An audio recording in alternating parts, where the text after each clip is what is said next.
یہ اعتراف احمد فراز نے بھی اپنے مقالات میں کیا ہے. انہوں نے کہا تھا ایک بات، غالب نے کہا تھا کہ کچھ شاعری ہی ذریعے عزت نہیں مجھے، کچھ شاعری ہی ذریعے عزت نہیں مجھے، سو خوش سے ہے پیش آواز سپاہ گیری.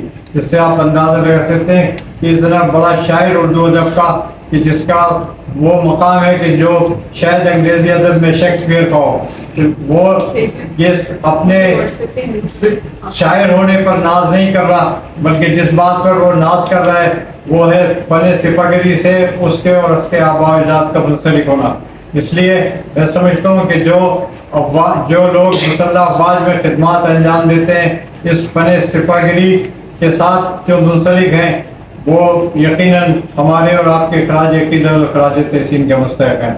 میں اس موقع پر ان تمام شہداء کو جنہوں نے 65 کی جنگ میں اپنی جانوں کا نذرانہ پیش کیا، آج ہمارے یہاں درمیان تشریف لانے والی تھی لیکن طبیعت ناساز ہے جو نہیں آ سکی، کیپٹن خالد حمید لودھی شہید کی بیوہ. یہ کیپٹن خالد حمید لودھی 6 ستمبر کو غالباً پاکستان کے مسلح افواج کے افسران میں شاید وہ پہلے شخص تھے کہ جنہوں نے اپنی جان کا نذرانہ پیش کیا تھا. میں ان کو بھی اور اس کے علاوہ تمام شہداء کو ہم خراج عقیدت اور خراج تحسین پیش کرتے ہیں.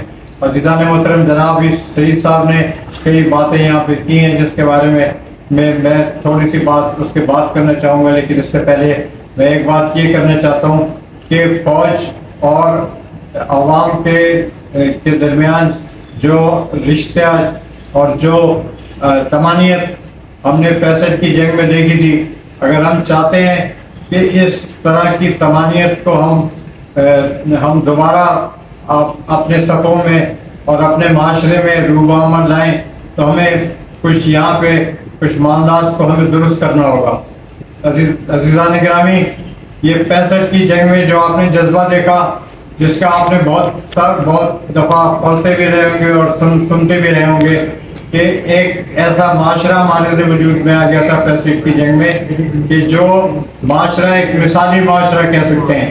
اس معاشرے میں آپ نے دیکھا اس جنگ کے دوران اور اس کے بعد بھی کافی عرصے تک کہ ہمارے یہاں جرائم کا جو ریشو ہے تقریباً نیل ہو گیا تھا. اس سے آپ اندازہ لگا لیں کہ وہ لوگ کہ جو جرائم پیشہ تھے انہوں نے بھی اپنے جرم چھوڑ دیے تھے. اس قدر ایک ہماگیر جذبہ ہمارے پاکستان کے عوام اور قوم میں ہمیں موجودہ نظر آیا تھا. میں یہاں یہ سمجھتا ہوں کہ قوم اور پاکستان لازم و ملزوم ہے. قوم سے پاکستان ہے اور پاکستان سے قوم ہے. ہم قوم کو پاکستان سے جدا نہیں کر سکتے، نہ ہی پاکستان کو قوم سے جدا کر سکتے ہیں. سامعین محترم، یہ دراصل اس کا ایک پس منظر اور بھی ہے 65 کی جنگ میں جو ہم نے جذبات لوگوں میں موجود ہوتے ہوئے دیکھے ہیں. جس کا اگر ہم ایک تحقیقی طور پر جائزہ لیں، ایک ریسرچر کی حیثیت سے جب اس پہ غور کریں اور جب ہم ایک پولیٹیکل سائنٹسٹ کی حیثیت سے جب اس کا جائزہ لیں اور اس کا تجزیہ کریں تو ہم یہ اس نتیجے پر پہنچتے ہیں کہ 1965 کے اوائل میں محترمہ فاطمہ جناح نے جو صدارتی انتخابات کانٹیسٹ کیے تھے اور اس صدارتی انتخابات میں مادر ملت محترمہ فاطمہ جناح نے جو تقاریر کی تھی، اس تقاریر میں قائد اعظم کی یاد تازہ ہو گئی تھی اور ان تقاریر کے ذریعے وہ جذبہ تحریک پاکستان کا جو تقریباً مات پڑتا جا رہا تھا وہ پاکستان کی قوم میں دوبارہ زندہ ہو گیا تھا. اور جو جذبہ ہم نے عوام میں سن 65 کی جنگ میں دیکھا، اس میں اس محترمہ فاطمہ جناح کا یہ ایک لازوال کنٹریبیوشن بھی شامل ہے. اور میں سمجھتا ہوں کہ آج اگر ہمیں اسی طرح کے حالات کو دوبارہ ملک میں لانا ہے تو ہمیں اس عظیم مثال سے ہمیں سبق لینا ہوگا. ظاہر ہے کہ دشمن تو آپ نے یہ توقع نہیں کر سکتے کہ وہ ہمارے ساتھ کوئی بے فائی کا معاملہ کرے گا، بلکہ وہ تو بدفائی کا ہمیشہ ظاہر کا.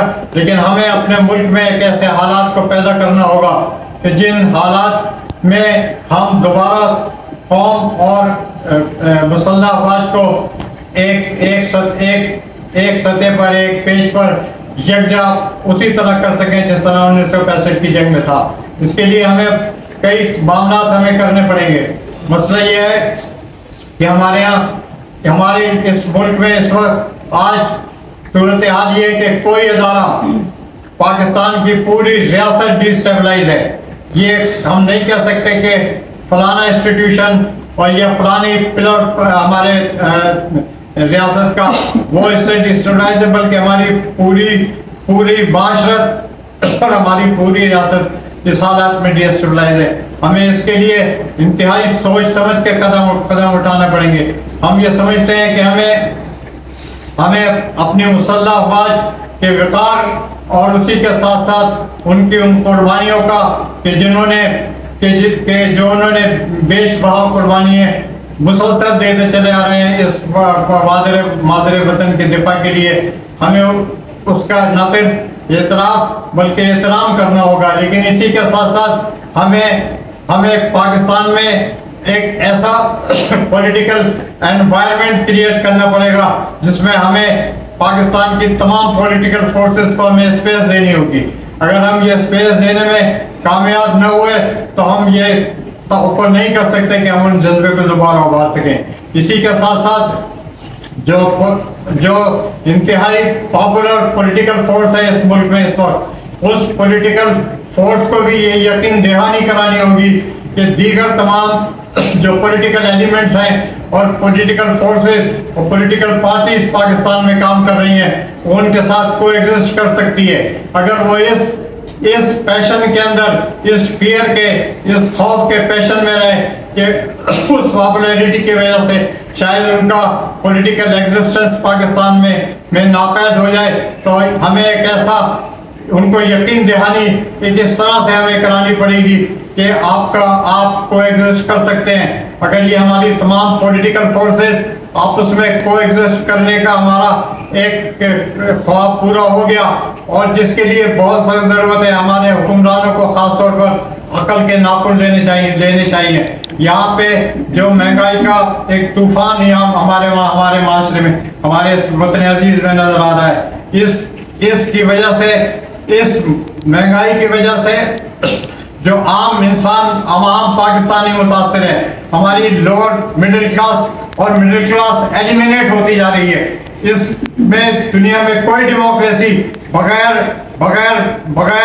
ایک مضبوط مستحکم مڈل کلاس کے بغیر نہیں چل سکتی. میں یہ بتا دوں کہ پاکستان کے اگر جو پولیٹیکل ویژن ہے وہ صرف ایک مڈل کلاس پولیٹیکل ورکر میں ہو سکتا ہے.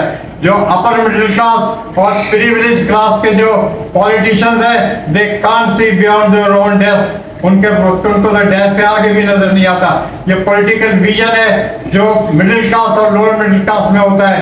ہمارے اس عالم میں کہ جو مہنگائی کی بجائے اس کی وجہ سے ہمارے جذبہ